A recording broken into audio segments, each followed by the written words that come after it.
Hoy vamos a analizar a fondo una sentencia que de verdad es histórica en Colombia. Es una de esas decisiones de la Corte Constitucional que no solo resuelve un caso particular, sino que marca un antes y un después en cómo se debe impartir justicia, sobre todo para las víctimas de violencia dentro de la familia. Y todo parte de una pregunta que parece increíble tener que hacerse, pero es real. ¿Es posible que una víctima de violencia termine siendo castigada por el sistema judicial por el simple hecho de denunciar en sus redes sociales? Bueno, pues el caso que vamos a ver explora precisamente esa paradoja. Para entender esto, tenemos que conocer la historia de la protagonista, una mujer a la que, para proteger su identidad, llamaremos Daniela. Su caso es el punto de partida de una batalla legal que, increíblemente, la puso a ella en el banquillo de los acusados. Y aquí es donde la cosa se pone, surrealista. El mismo sistema que debía protegerla, después de años de denuncias, termina sancionándola con una multa y hasta una orden de arresto. Esto nos obliga a preguntarnos, ¿qué está fallando aquí? Pero, a ver, para entender bien por qué la decisión final de la Corte fue tan contundente, primero es fundamental que miremos todo el contexto, todo el camino que Daniela recorrió. Una historia que las primeras autoridades simplemente parecieron ignorar. Miren, la situación de Daniela era de una vulnerabilidad extrema, y esto no es una opinión. Eran hechos documentados.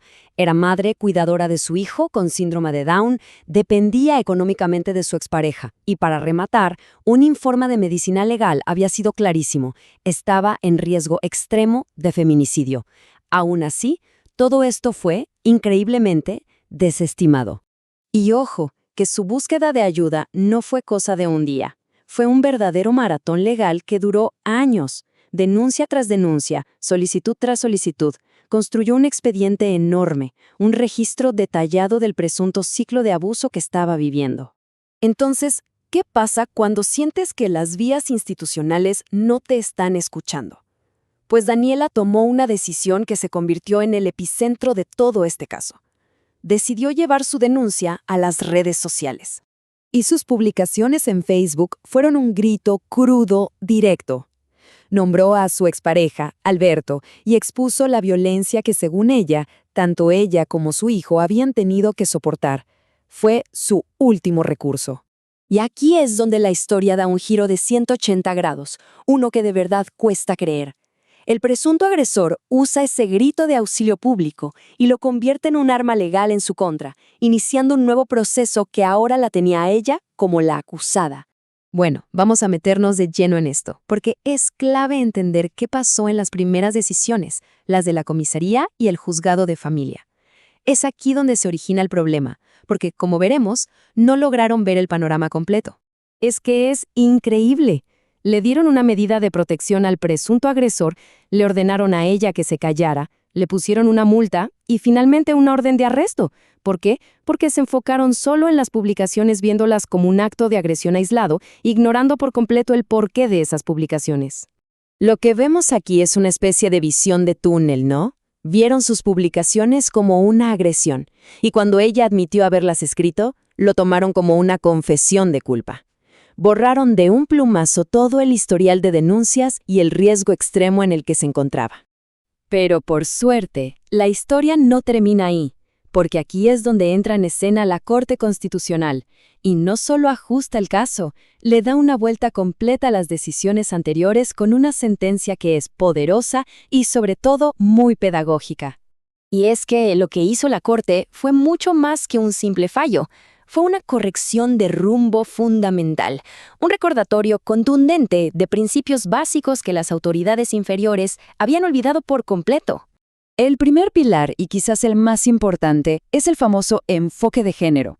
La Corte básicamente dice, señores jueces, esto no es una opción, es una obligación. Tienen el deber de analizar las dinámicas de poder y el contexto, no solo quedarse en el hecho aislado. Y no solo eso. La Corte también dice algo potentísimo sobre el escrache o la denuncia pública. La reconoce como una forma de libertad de expresión protegida por la Constitución, sobre todo para las víctimas que sienten, con razón, que el sistema de justicia les ha fallado. En resumen, la Corte encontró 3 fallas de fondo, 3 errores que no se podían dejar pasar, Ignoraron las reglas y el presidente. Dejaron por fuera pruebas que eran clave y, lo más grave, violaron directamente derechos fundamentales de la Constitución. Así que, para que quede clarísimo, todo lo que se había decidido en contra de Daniela, ¡pum!, anulado. La medida de protección, la multa, la orden de arresto, todo quedó sin efecto. Para ella, la justicia fue por fin restablecida. Ok, pero ¿por qué estamos analizando este caso con tanto detalle? Porque su impacto va muchísimo más allá de la historia de Daniela. Establece un precedente obligatorio y muy poderoso para todas las autoridades judiciales en Colombia. Su mensaje central es un alto a la revictimización. Pone un límite muy claro. El sistema de justicia no puede castigar a las víctimas por cómo eligen alzar la voz, y menos cuando ya han buscado ayuda por las vías institucionales sin éxito. Y miren, este gráfico lo resume perfecto. Ilustra el cambio de paradigma que la Corte está pidiendo a gritos.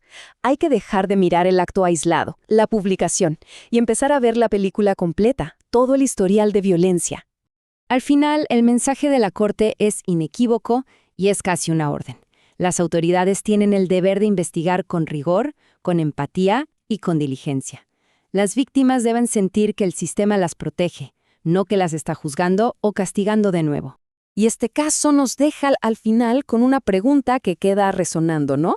¿Cómo construimos un sistema de justicia que de verdad escuche, que empodere y que proteja a quienes se encuentran en las situaciones más vulnerables?